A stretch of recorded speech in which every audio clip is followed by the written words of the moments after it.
Hello and welcome back to Boomer Live once again, ladies and gentlemen. And here we are after an emphatic win Pakistan registered against Bangladesh.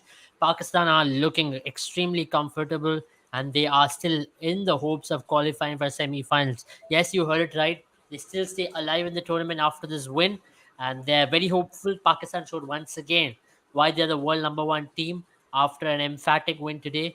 Dominated Bangladesh in all three fronts and Fakar Zaman. I mean, we waited for him to come back, and Fakar Zaman is back with a bang. 81 is what he scored, and not just that. It was a very good innings for Abdullah Shafiq as well, an important 68. When we speak about Bangladesh, they had a horrific start in the power play. There are Leighton Das and Mahmudullah tried to steady the ship, but the wickets kept falling in crucial intervals. And Mohammad Wasim Jr., incredible with the old ball, where he came in a reverse swung and cleaned up the tail. So Pakistan have registered a win and they are back in the hunt again for the semi-final, if you want to say so.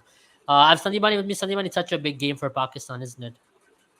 Yeah, exactly. And it was a very interesting game. I almost dozed off twice or thrice while watching the game. But nonetheless, I think it was a great entertainment from the Pakistan team once they came out to bat.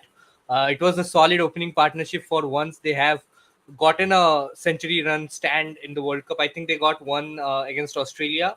And I think this is the second time that they have done that in 7 games. It was a must-win game for Pakistan, and I mean, you can say they are back, but I still feel that it is a long, long shot. They'll have to hope for a lot of things to go wrong for some of the other teams because with even if they go on to win their next 2 games against England and New Zealand, they'll still have to pray. And once you start, I mean, once you get into that zone of praying to qualify, that is never a good sign to be in, or never a good place to be in. Having said that, I think it was a very clinical performance from Pakistan, both with bat and ball. I felt this Bangladesh team never really turned up with the bat. At one point, you felt, I think Mahmudullah getting promoted up the order was a great call. I would have been happier if he would have come in at number 4 instead of Mushfiqur Rahim, because over the years, we have seen Mushfiqur Rahim is more of a player who comes in at number 6. And I think that should have been his role. And players like Shakib Al Hassan, Mahmudullah Riyad should have come in earlier. But okay, he came in at number 5 when the team was in trouble, stitched a partnership with Litton Kumar Das, but then again, they found their way to collapse in a certain way. And whenever they looked to accelerate, they lost wickets. Having said that, I think it was a lot easier pitch to bat on in the second innings. We were all wrong ball, all doing a lot under lights, which it did not clearly happen. The ball was neither spinning nor seaming, or there was no swing on offer as well. So I think it was an easy job for Pakistan, but they held their nerve, did not lose early wickets. And once they had that sort of an opening partnership, you knew that the game was gone. It was all a matter of net run rate from there on.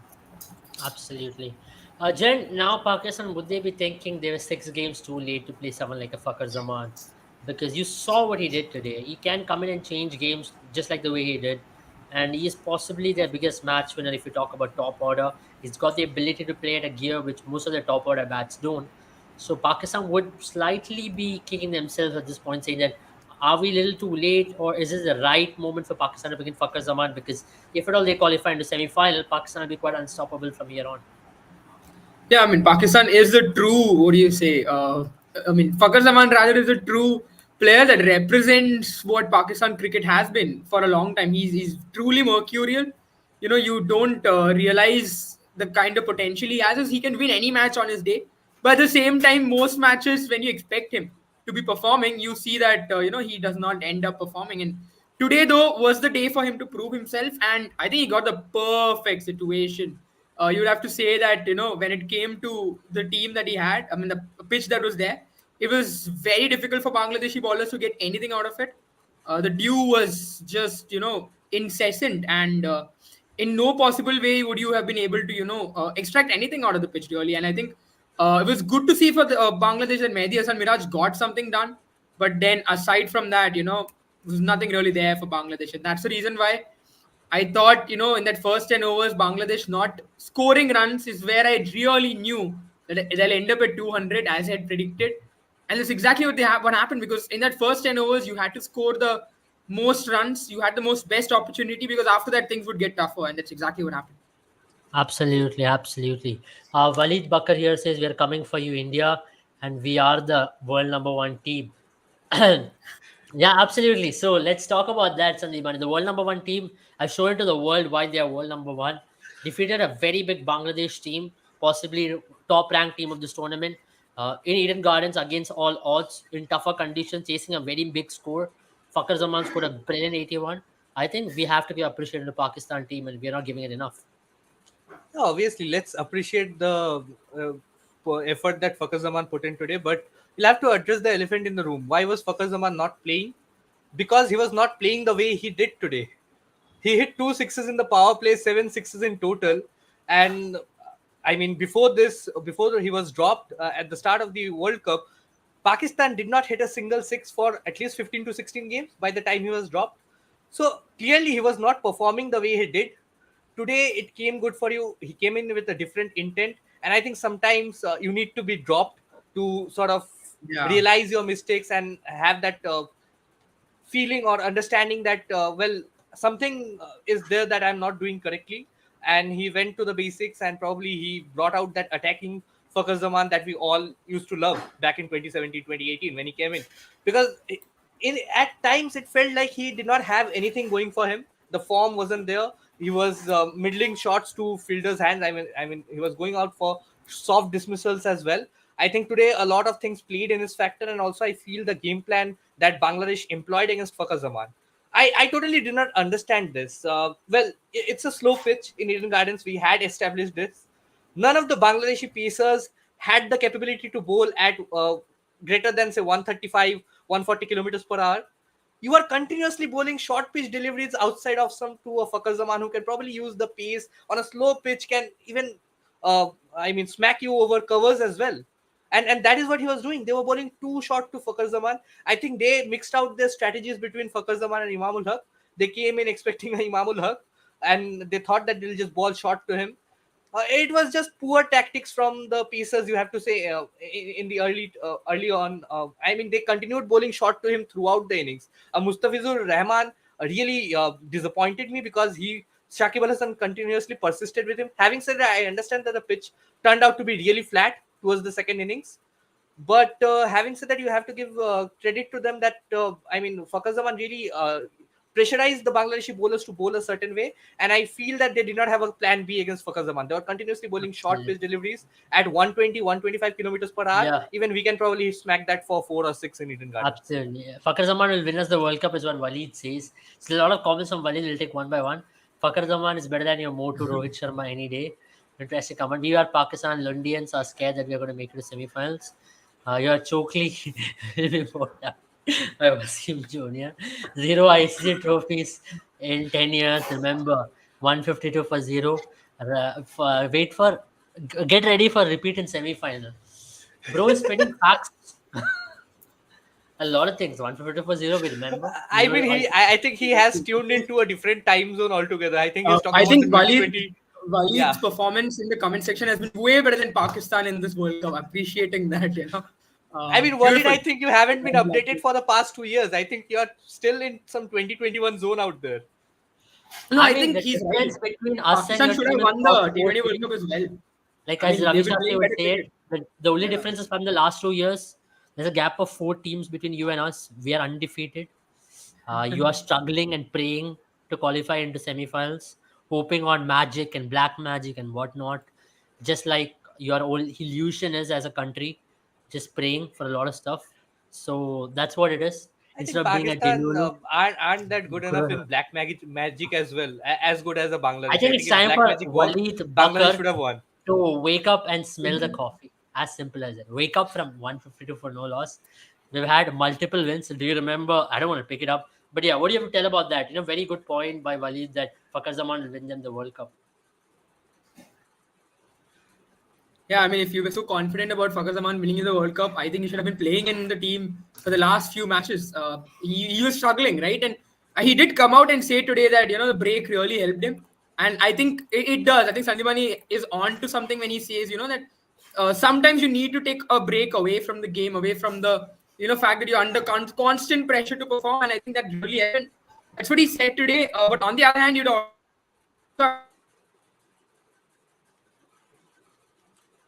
I think we lost Jaren there. Yeah. Yeah, yeah. Nonetheless, No, I yeah, think, you. yeah, I think Walid is talking to the wrong crowd. I think we are not Zaka Ashraf. I think if we can make these points to Zaka Ashraf right now, I think he will be the next Pakistani chief selector, given PCB's condition right now. So, yeah, Fakhar Zaman winning you the World Cup is still a long shot. First, you'll have to make it to the semi-finals of the World Cup. And I still feel it is still Kudrat ka Nizam. I think only Kudrat ka Nizam can get you there. So continue praying, continue hoping for the best. And I mean, that's what it is, because I think Bangladesh are the worst team in this World Cup right now, according to performance as well. They have won just the one games in 7 matches, and that too they beat an Afghanistan early on. So I mean, it's still not very difficult to beat a Bangladesh. But then again, Pakistan have to beat New Zealand and England and then hope for the best and hope that New Zealand loses all their 3 matches or probably loses by a big margin against them. So it's still a long shot. Talking about Fakhar Zaman, I feel that I mean I already spoke about it. A break did really help him, but it will be interesting to see him how he goes in matches or in tournaments where I mean in matches which are not this suitable for batting, where he does not get a flat track like he got today. Yeah, yeah, absolutely. I don't think it's going to be easy for Pakistan as well from here on. I mean, Bangladesh was a good challenge, but let's just talk about Bangladesh team, right? The way in which they capitulated. We just saw a lack of confidence from that top order. We did speak about it in the preview as well. Maybe this was a 300 wicket where they absolutely got capitulated for 200. They're at least 80 runs short, is what I believe. 70 to 80 runs short. Maybe 270 would have made a lot of difference in this wicket, isn't it? I feel 260 to 270, and if they would have had some plans and bowled well, I think it would have been a good fight, because you saw it was not easy to score for the middle order batters in the middle if they would have applied pressure. Babar Azam perished trying to up the ante.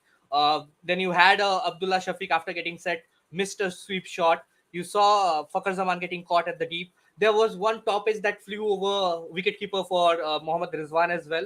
So I feel that it would have been a scratchy chase if if the target would have been challenging say 260, 270, and if Bangladesh bowlers had some plans. I understand that the pitch was not suitable for them, but I feel that the game plan that they bought in and some of the decisions were not up to the point. I mean, they were not aggressive enough, and I think this is one aspect of captaincy that we can actually point out and criticize for Shakib Al Hasan, because no matter how good a player he is, how well he's trying to perform, but I mean, some of the bowling changes and some of the bowling plans, I think the management and clearly Alan Donald sitting on the sidelines wasn't happy with the ploy that they were using. This wasn't a pitch where you can really bowl continuously, come in and bowl short pitch deliveries when nothing else is working.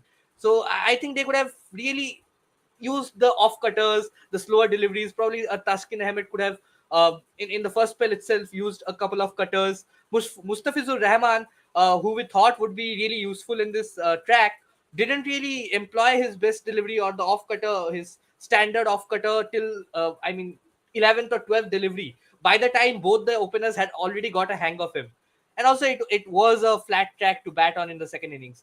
The only thing that Bangladesh could do was probably put on an attacking field and ask them to clear the boundary time and time again. And credit to Pakistan where credit is due. I think today, after this was the second game in say 25 or 26 games where Pakistan hit sixes in the power play. Fakhar Zaman became the second player after Abdullah Shafiq in over 20 games to hit a six for Pakistan in the power play. And I think the intent was right. They knew that the target was small. If they don't lose early on wickets early on, they can play this sort of game. And even if one or two miscues happen, they have the batting strength today to pull up and pull up their socks and play at a run rate of say 4 or 5 if needed to cross the line. So they were fearless today, and it worked for them. Absolutely. While it also says Pakistan are the best team, you guys wait and watch how Pakistan will thrash India. Okay. You guys got 36 all out. Yes, we did. Vada Pav average against Pakistan is just 5. Okay. Check it out again. Remember Nawaz 41 against you? Yes, I do. So Michael says, why are you concerned about India? Also You're on remember the edge of the the mountain and we can't also get it right on top of the table. Yes, Jen, go ahead. Waleed. Yeah, I mean, if that's what you all, I think there's another side to the picture as well, Waleed, that we remember. I think we'll just move on from you because at this point in time, we're not. I think India is pretty much not worried. India's next biggest challenge is not Pakistan. It's probably going to be now, the South Africa match. That's going to be the next big one. But obviously, just talking about today, I think you'd also have to say that in many ways Pakistan got the rub of the green, and they had a very good toss, and they really utilized it. But a good factor for Pakistan is the fact that the Pacers got 8 wickets today, and they gave away runs at only three runs per over. I think 3 runs per over or something of that sort. And to do that on a pitch, where they got quite a lot of reverse swing, and I just realized, also the fact that the fact they played in Eden Gardens, and the interesting thing about Eden Gardens is, it's in the eastern corner of India, and the lights or the evening comes on much quicker, which means the dew factor comes on that much more earlier for the teams, and that's why Pakistan batting second was just that much more fortunate for them, and they really utilized it. Once they realized the power play, they scored 50 runs in that power play, 52 runs in the power play. They realized now that we have 10 wickets in hand, we've already achieved 1/4 of the target. We can really end this quickly, and they did, which is really impressive to see. I think it was also good to see from Babar that he attempted at least to score some runs, but I still think he went about it the wrong way.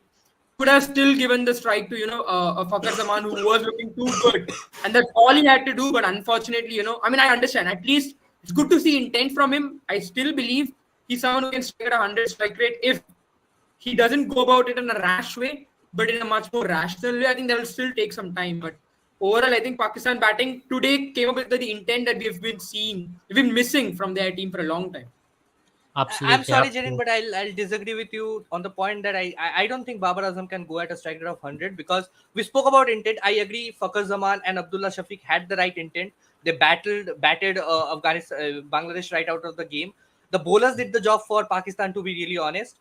But then again, Babar Azam hit a beautiful cover drive of the second ball that he faced, and the next shot was a solid defense. And that is a dead bat defense. That's my point. Yeah, when I say he can strike at 100, Sanjay, that's what I mean. If he starts scoring those dead bat shots, start scoring them into singles, he can easily get 100. If you're batting at 80. But we didn't even see that today, right? And he got out to a rash shot, and that was very uncharacteristic of Babar Azam. So I think if you put the pressure on him to score at a strike rate of 100 on any given day, he's going to crumble. Absolutely. You don't see that kind of shot being played by Babar early on. And I also think there was a pressure of finishing the game as early as possible with the net run rate in check. You had to really finish the game faster. So that's why Babar Azam played that shot and he fell for it. And it doesn't look good, obviously. With all the criticism he's going through, every failure of his will be highlighted even more than Pakistan's victory at times. Okay, Nabil says, Mr. Walid, when your team qualifies in the semi-final, you come here, Karachi airport qualification is confirmed.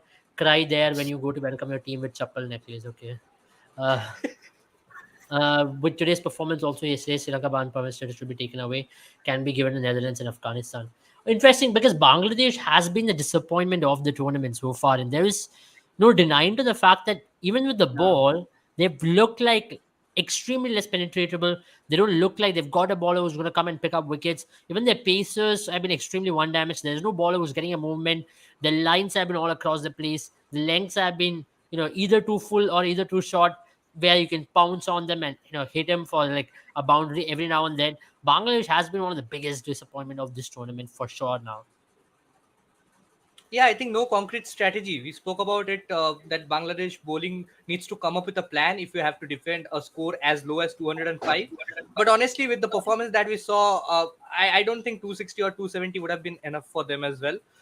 Yes, the wicket turned out to be flat towards the second innings. In the second innings, I agree with conditions getting a bit easier at Eden Gardens during the night. And that is why you used to see in IPL, all the teams wanted to bat second after winning the toss.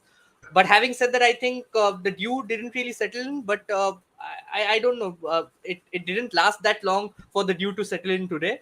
But in general, I think it will be interesting to see what teams does next when they win the toss at Eden Gardens. Talking about Bangladesh, I don't think they have been penetrative enough. They have been threatening enough. And I think the point that Kapil mentions, Sri Lanka and Bangladesh's permanent status should be taken away. I think these are the two teams who can be really, really fragile to the qualification. I mean, 2025 Champions Trophy qualification, because you have Bangladesh having won just one game in seven. They are close to the bottom, or probably at the bottom. And then you have Sri Lanka, who have won 2 out of 6, and they face India next. So it's going to be a challenge for Sri Lanka and Bangladesh as well. Not to forget Netherlands and Afghanistan. Afghanistan are really safe right now, at least of qualification for the Champions Trophy. I think England will bounce back and win at least 2 of the next 3 to make their wins to 3. And I think Netherlands are already on two wins. So another win from them can really put the pressure on Sri Lanka and Bangladesh.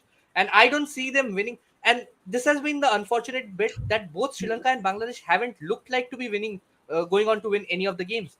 Apart from the game that Sri Lanka played against England, which was really convincing, apart from that game, all the other games, similar for Bangladesh, again, apart from the game against Afghanistan, they haven't looked like even coming close to winning a game. It has all been very one-sided. And even the game that Sri Lanka won against Netherlands, like we have mentioned, it was really, really scratchy. And at one point, it looked like it could have gone either way.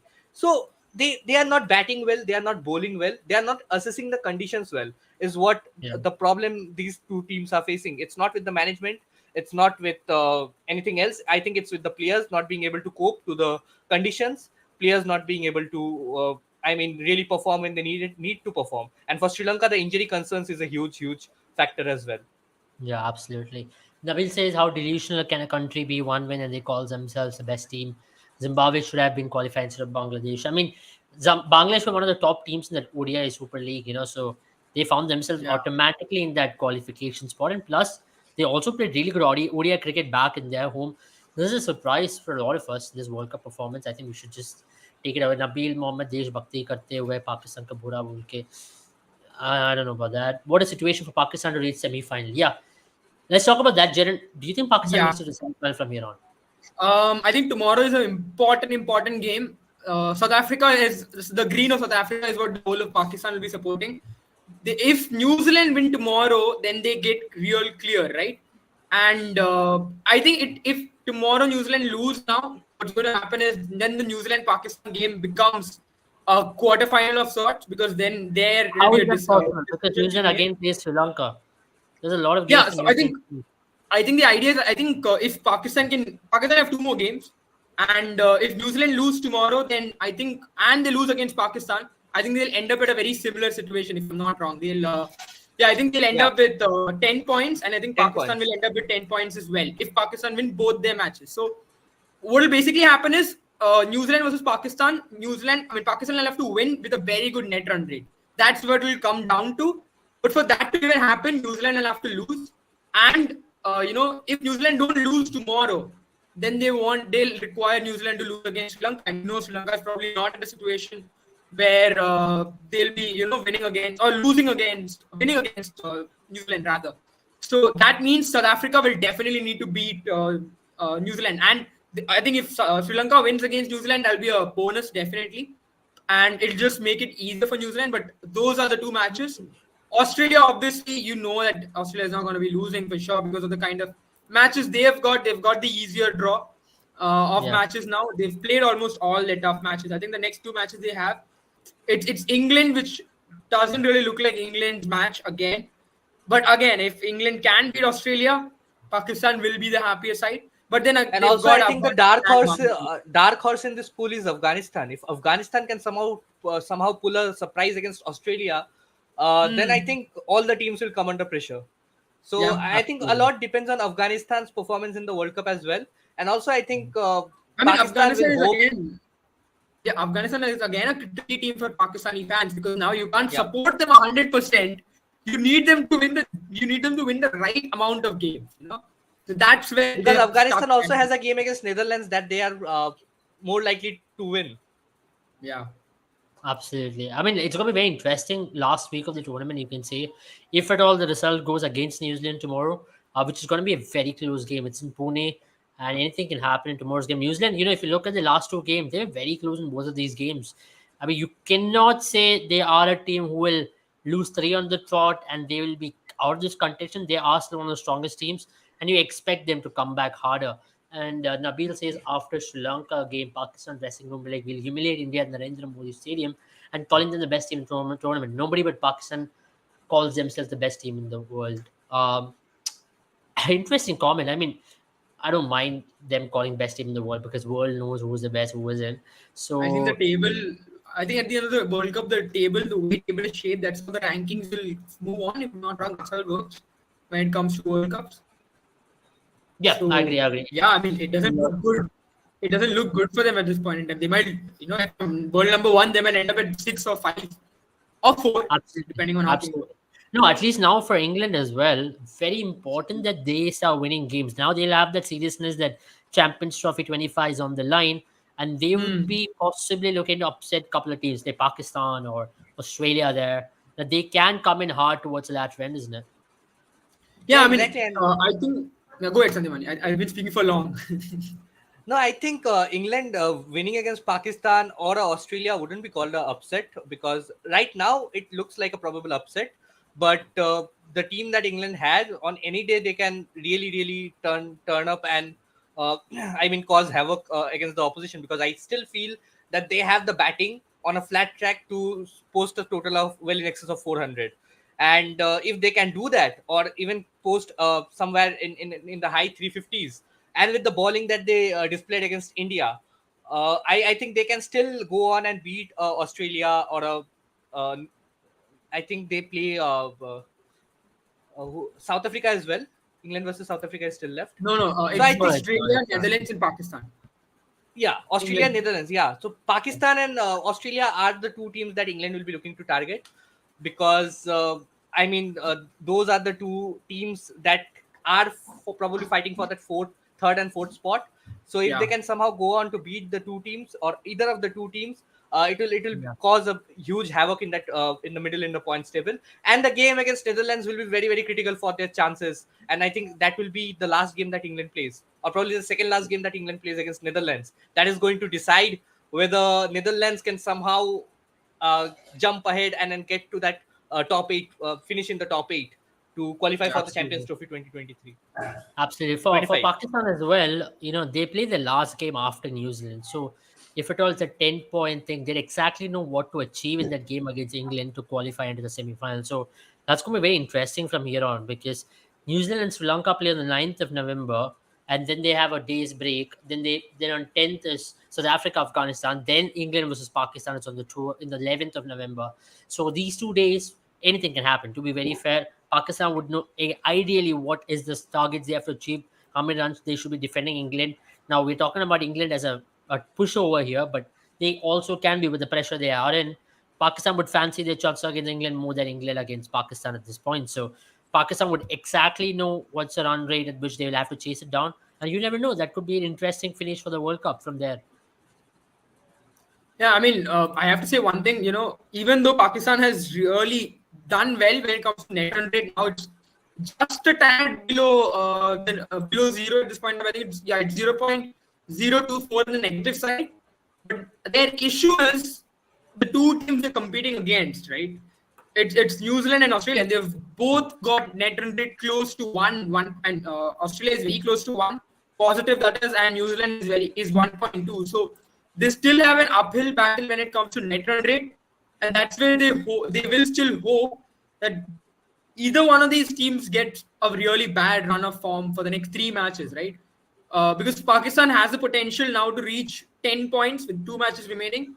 Both New Zealand and Australia have played one game less than Pakistan, which makes them have that advantage at this point in time. And both these teams can, still get 6 more points. And yeah, it's 6 more points in their 2 matches, the 3 matches left. So that can raise their tally to 14. And that could pretty much, end the World Cup for Pakistan. So they need either of these teams to lose at least one game, and 2 games will make it much more easier, because then the net run rate still at this point in time is going to be tough. And England, I think, is one place where Pakistan will hope they're able to, crush England the same way the other teams have been. But in Yeah. case England finds some form against Australia, it's not going to be as easy, because England might feel in many ways England's brand of cricket is fearless cricket. Now that they're out of the World Cup, they might just bring that in. They might just feel like we've nothing to lose. We'll see what is to be done. Absolutely. Very interesting question, Sandeepan. You can take this up. How was NRR decided? when it comes to these kind of situations? How's runs, wickets, everything tallied upon the NRR? I think right now the NRR does not depend on wicket at all. I mean, the DLS does, but net run rate is not based on wickets. Net run rate is Yeah. basically the run rate at which the team is going. So suppose you scored 300 in 50 overs. So your run rate of 6 minus the run rate that you're conceding while bowling. Suppose you concede Yeah. 250 in the same game where you had set a target of 301. So that difference between the net run rate of what you score against what you concede is taken into account as the net run rate, and then they just standardize it as the games go on. So I think they average it, right? So if you played six Yeah, games, yeah, the average run rate batting and the average run rate bowling. exactly. Yep. I think Jen, you're facing some issue. Maybe you can rejoin again. Uh, Just give me a minute. yeah, just as we speak. Yeah. So, meanwhile, how that's one question to talk about. But who will India prefer facing in semi-final? Do you think India will face Pakistan? Do you all prefer facing I Pakistan? think it will be decided Or on Kohli's birthday. Whose team? I mean, which team India will be facing on semi-finals, because India versus South Africa is going to probably decide who will end up as the table toppers. Given that South Africa wins tomorrow, and fingers crossed, hopefully I'll be able to make it to the game as well. So let's see. Yeah, I mean, I think Kapil, I think India can play any team except for Pakistan. They are the only ones we're scared of. As Walid has rightly absolutely. said, Pakistan Yeah. is the only team I don't want to face. They can beat any team, but except for Pakistan, they're I world mean, the number one. reverse swing that we saw, and Yeah. Walid mentioned as well. Yeah, Mohammad Wasim Jr. today was bowling like Shoaib I Wakar mean, Yunus. Akhtar in his prime. Shoaib Akhtar is No, yeah, Wakar Yunus. Even yeah, Ravi Wakar Shastri. Yunus, yeah, Wakar Yunus, Even Ravi and Shastri mentioned comment I for think Wakar. Shoaib Akhtar is being brought back to life as Harris Roth, and Yeah. I And then think you he was have also Wasim Akram compared, being, yeah, yeah, Wasim replicated by Akram Shaheen and Shah Shahid Afridi. Afri. Yeah, So this is 1992 all over again. There was no Shoaib in I'm a bit 1992. worried that No, there's this is making India. 1999 all over again. I think Pakistan will have to do Kudrat Ka Nizam to reach the finals, because I don't know what will you call a team. I mean, you will call them champions, But of course. If a team after having lost 4 games on the trot goes on to win the World Cup, I think but the legally it should be 1992 possible. the But 1992 yeah, World Cup is not going to repeat though, is it? Because if I'm not wrong, Pakistan lost in that World Cup to Bangladesh. If I'm not wrong, No, correct no, me if they I'm did not. wrong. That was a little yeah, yeah, earlier. yeah. Around Pakistan lost to 2000. Bangladesh in Yeah, I think it was 1992. 1992 World Cup. Like Bangladesh defeated Pakistan last time in a World Cup was 1992, if I'm not wrong. Not 1992, It was 1999. 1999. Yeah, I think Nine rather. It was it was 92. Bangladesh 1999. wasn't there in the World Cup in 92. Yeah, in 92 Correct. Bangladesh wasn't there. But it's 1999 they interesting, first isn't it? featured, and they The last defeated time they beat Pakistan. Pakistan, Bangladesh is not even a test playing nation. So that's just a piece of history right there. I mean, that Bangladesh team, no one ever expected them to beat Pakistan. But But Pakistan also went there to play the World Cup final there when Pakistan lost to yeah, Australia. But tell me, I mean, Pakistan did not go on to lose 4 games on the trot back then. So I don't see a world champion having lost 4 games on the trot, including games against some of the weaker oppositions as well. So I mean, if Pakistan does that, it will be history. It will be very good for them. But I don't see that happening anytime soon. If that but happens, I then think I that's the think we thing should about all believe in Kudrat Ka Nizam. Yeah, yeah. I mean, who absolutely. knows? It could have been activated. I think tomorrow we'll find out. Maybe it gets activated through South African players and then through Afghanistan. Just I the think right nothing happens tomorrow. amount. I don't see this Pakistan team going on to beat New Zealand. I mean, they have the upper hand against New Zealand. Probably they'll have the momentum against them if South Africa beats them tomorrow. But I still feel it is going to be very difficult for this Pakistan team to go ahead and beat New Zealand in Bangalore, because I still feel England Yeah. beating England in at Eden Gardens is going to be easier if they can somehow get England to bat first. With this sort of reverse swing happening and the pitch getting easier to bat on in the second innings, I think if they can do that against England, I think Pakistan will have the upper hand. But beating New Zealand at Chinnaswamy is going to be very, very difficult, especially because they Interesting don't because that's have power Chinnaswamy as hitters. well. Yeah, you don't know how it's going to behave. Chinnaswamy is going to behave anything like what he's on in the Australia game, and Pakistan is going to have a hard time. New Zealand batters have been in great form. If you look at that batting top seven, they've all struck some form at some stage in this tournament, and they would be really fancying to face the Pakistan bowling attack with that spin. I know Bangladesh played some poor cricket. If it was some other team, maybe you would have seen a different game altogether. But that's about it from us for tonight. Thank you guys for joining once again. If you did enjoy the video, don't forget to share and subscribe to our channel. Also, like the video; it helps us with our algorithms. And check out our app Boomer 11. Make your team for South Africa versus New Zealand. A few hours away from that big game. If you guys want to win some prizes, check out our premium contest with Boomer 11. Enter into our shop, buy groceries and goodies, and get some Boomer points and make use of it while playing the premium contest where you can be an absolute winner. And check out our predictor features as well. Thank you, Satibani Jaran. Good night, all of you, and see you all tomorrow. Bye bye.